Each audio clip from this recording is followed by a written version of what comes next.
C'est un lieu à nul autre pareil. Un coin de nature où la vie semble être développée en totale harmonie. Un espace de lumière, d'élévation et de renaissance. Ce lieu, c'est Zoo.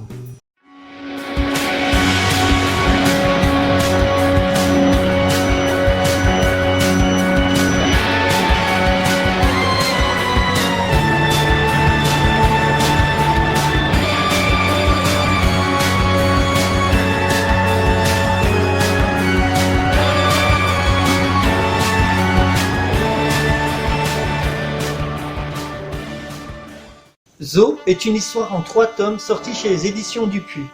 Illustré et colorisé par Franck P, on lui donne notamment la bande dessinée Broussailles.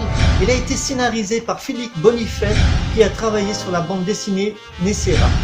Comme je vous l'ai dit, Zoo est une bande dessinée en 3 tomes. Le premier tome sortira en 1994 et pour le second tome en 1999. Il fallut attendre 2007 pour le dernier et 3e tome qui sortira.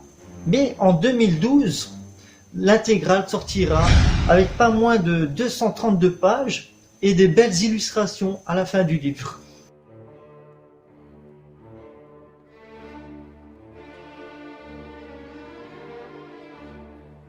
Le zoo, c'est un lieu magique et paisible qu'on croirait coupé du monde. Un îlot de nature et d'humanisme que partagent le docteur Célestin, sa fille adoptive Manon, Hector et Anna. Un rêve sans doute que l'irruption du tumulte de la rage de la Grande Guerre n'y épargnera pas.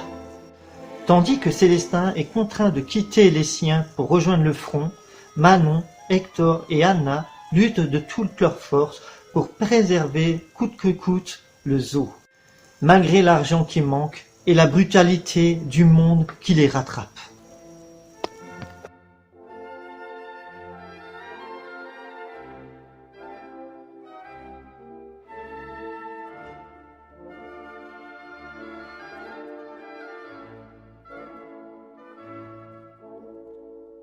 Manon est une belle et jeune métisse dont ses parents sont morts quand elle avait 4 ans et c'est Célestin qui l'aurait adoptée.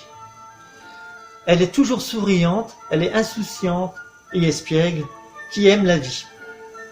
On ne connaît pas bien son âge, mais on pense qu'elle est sortie de l'adolescence parce qu'elle a une petite relation amoureuse avec Bergie et elle vit que pour le zoo.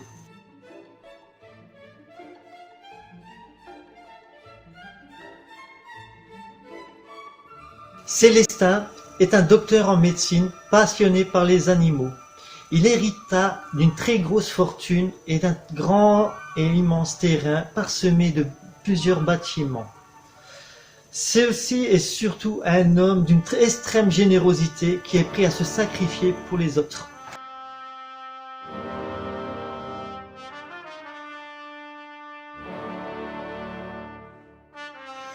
Bergie est un artiste, un dessinateur et principalement un sculpteur. Il a été accueilli par Célestin lorsque ce dernier a créé le zoo. C'est un jeune homme fougueux et talentueux.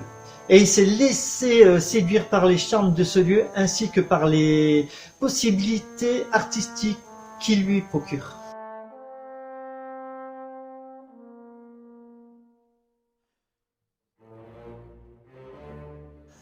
Anna est originaire des steppes russes. À la suite d'un rixe entre son mari et les villageois, ce dernier fut tué. Elle perdit son nez pendant la bagarre par un coup de crosse de fusil. Ah, ça doit faire super mal de partir comme ça. Par la suite, elle fut accueillie par une famille de tziganes et par après par Célestin qui lui laissera une place aussi sur le domaine du zoo. Elle tiendra un rôle important parce qu'elle fera la cuisine et le ménage.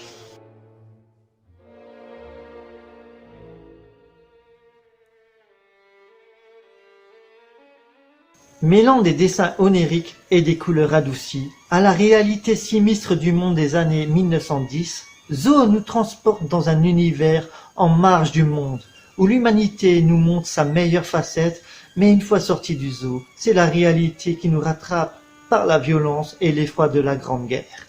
Le zoo est un refuge, un arbre de paix où la tranquillité y règne. Et pour vous, quel est votre arbre de paix ?